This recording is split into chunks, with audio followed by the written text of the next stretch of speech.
आज जानी ब्लॉक के गांव गेझा अघेड़ा व पस्तरा में भाजपाइयों ने सरकार द्वारा पारित किए गए कृषि सुधार विधेयक के लाभ के संदर्भ में किसानों से जनसंपर्क व सीधा संवाद किया। कार्यक्रम में मुख्य अतिथि क्षेत्रीय विधायक जितेंद्र पाल सतवाई ने बताया कि सरकार द्वारा उठाए गए इस ऐतिहासिक कदम से किसानों की आय दोगुनी करने का प्रयास है। कृषि सुधार विधेयक किसानों को आत्मनिर्भर बनने में मदद करेगा। वहीं बैठक की अध्यक्षता करते हुए भाजपा सिवाल खास मंडल अध्यक्ष विनोद जिंदल ने कार्यकर्ताओं से घर घर जाकर कृषि सुधार विधेयक के बारे में अवगत करने का आह्वान किया।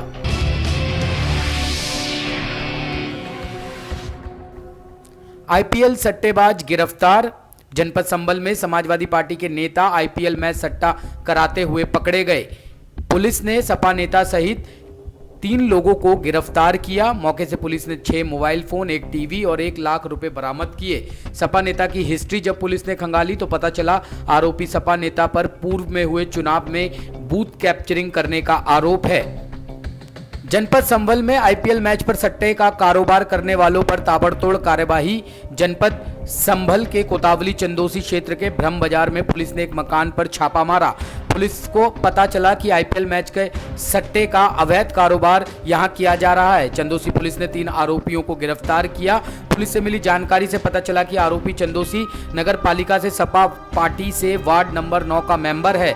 आरोपी पप्पू वार्ष्णे और उसके 2 साथियों को पुलिस ने आईपीएल मैच का सट्टा करते रंगे हाथ पकड़ा तो मौके से पुलिस को नगद 1 लाख रुपए मिले। इसके साथ ही 6 मोबाइल फोन और 1 टीवी भी बरामद हुआ।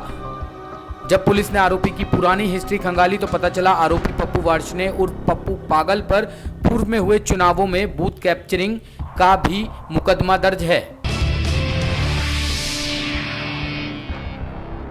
410 पेटी सहित 2 अवैध शराब तस्कर गिरफ्तार। शाहजहांपुर के सहरामऊ दक्षिणी थाना क्षेत्र की पुलिस को उस समय बड़ी सफलता हाथ लगी जब मुखबिर की सूचना पर पुलिस ने पंजाब से बिहार ले जाई जा रही अंग्रेजी शराब की 410 पेटी के साथ 2 तस्करों को गिरफ्तार किया। पुलिस अधीक्षक एस आनंद ने बताया कि मुखबिर के द्वारा सूचना मिली थी कि पंजाब नंबर के ट्रक द्वारा पंजाब से बिहार अवैध अंग्रेजी शराब ले जाई जा रही है।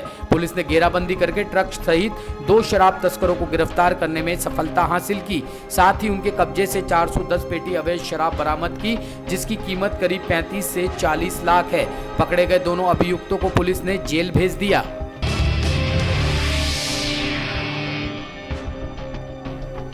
तेल डालकर डीएम कार्यालय में एक युवक ने परिवार सहित किया आत्मदाह करने का प्रयास।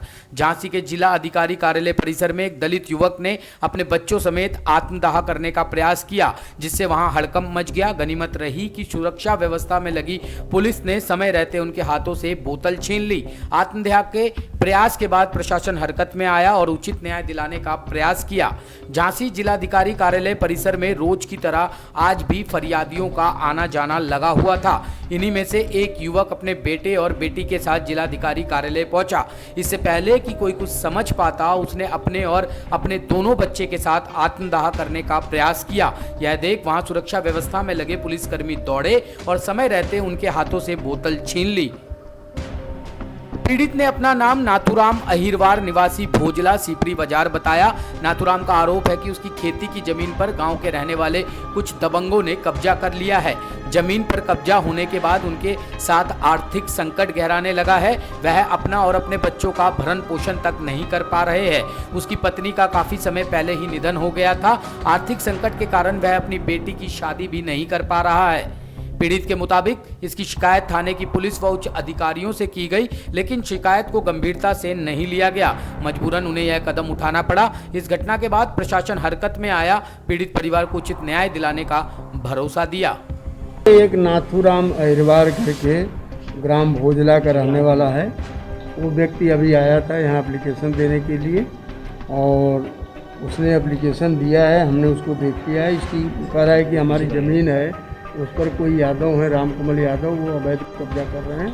तो 1-2 बार हमने और शिकायत की थी लेकिन अभी कोई कार्रवाई नहीं। तो हमने तत्काल इसमें आदेश कर दिया है और SHO सिपरी बाजार को टेलीफोन से भी बता दिया है कि इसको मैं भेज रहा हूँ। तत्काल जो भी दोषी हो उसके खिलाफ आवश्यक कार्रवाई करें।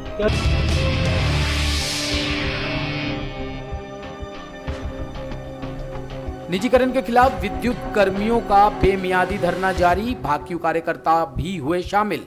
यूपी के कौशाम्बी में निजीकरण के खिलाफ विद्युत कर्मियों का बेमियादी धरना लगातार दूसरे दिन भी जारी रहा। कार्य बहिष्कार करने से पूरे जिले की विद्युत व्यवस्था चौपट हो गई है। विद्युत उपकेंद्र पूरी तरह से ठप हो गए हैं। इसके चलते लोग बिजली और पानी के लिए हाहाकार मचा रहे हैं। किसी तरीके से लोग हैंडपंप आदि से पानी भरकर अपनी प्यास बुझाने के लिए मजबूर हो रहे हैं। उपकेंद्रों में लेखपालों की तैनाती तो कर दी गई है, लेकिन उपकेंद्र चलाने वाला कोई भी नहीं है।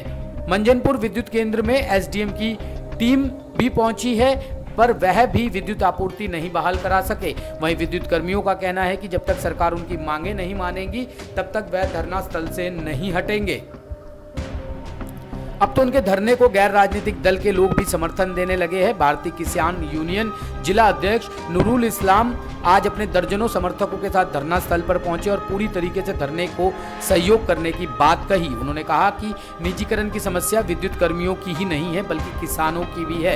यदि विद्युत व्यवस्था निजीकरण हो जाएगी तो किसानों को बेहद ही कठिनाइयों का सामना करना पड़ेगा। विद्युत कर्मचारी संयुक्त संघर्ष समिति के जिला संयोजक मुरलीधर ने कहा कि निजीकरण के खिलाफ पहले तो हम लोगों ने मामूली धरना प्रदर्शन किया था, लेकिन जब सरकार नहीं मानी तो मशाल जुलूस निकाला गया। इसके बाद 3 घंटे का कार्य बहिष्कार किया गया था, फिर भी सरकार नहीं जागी। अब हम लोग पूरी तरीके से कार्य बहिष्कार कर रहे हैं।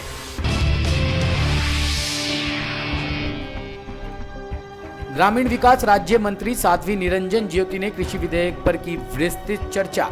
ग्रामीण विकास राज्य मंत्री साध्वी निरंजन ज्योति आज झांसी पहुंची, जहां उन्होंने प्रेस वार्ता कर कृषि विधेयक के बारे में विस्तार से चर्चा की। उन्होंने बताया कि इस विधेयक में किसानों को कई प्रकार की सहूलियत दी गई है। अब किसानों को अपना अनाज बेचने के लिए बिचौलियों की आवश्यकता नहीं होगी। अब किसान अनाज कहीं भी बेचने के लिए पूर्ण रूप से स्वतंत्र है। ना तो मंडी समाप्त की जाएगी, ना ही एमएसपी को हटाया जाएगा। निरंजन ज्योति ने प्रधानमंत्री नरेंद्र मोदी की तारीफ करते हुए बताया कि भारतीय जनता पार्टी सरकार ने गरीब और किसानों को भूखा न सोने के लिए कई प्रकार की सहूलियत प्रदान की है। लॉकडाउन में गरीबों को भरपूर राशन पानी की सुविधा मुहैया कराई गई। इसके अलावा आर्थिक सहायता भी प्रदान की गई। सरकार ने बेहतरीन चिकित्सा सुविधा उपलब्ध कराई है। इस महामारी से बड़े बड़े देशों की स्थिति गड़बड़ा गई। वहीं भारत में मृत्यु दर बहुत कम रही। हाथरस कांड को लेकर साध्वी निरंजन ज्योति ने बताया कि इस मामले में मुख्यमंत्री स्वयं हर एक बात का संज्ञान ले रहे हैं। जो भी दोषी है उनके खिलाफ कड़ी से कड़ी कार्रवाई की जाएगी। साथ ही विपक्षी दलों पर निशाना साधते हुए कहा कि इस मामले में विरोधी पार्टियां राजनीतिक लाभ उठाने का प्रयास कर रहे हैं। अगर राहुल और प्रियंका गांधी में इतनी हिम्मत है तो वह राजस्थान, पश्चिम बंगाल हर जगह जाकर बेटियों को न्याय दिलाए। साध्वी निरंजन ने कहा कि कांग्रेस पार्टी हर बात का विरोध करती है, चाहे वह कोई भी देश हित का मुद्दा रहा हो। राफेल मामले का कांग्रेस पार्टी ने पुरजोर विरोध किया और वहीं राफेल आज चाइना को आईना दिखा रहा है। प्रेस वार्ता के बाद साध्वी निरंजन ज्योति ने वृक्षारोपण कर लखनऊ वापसी की।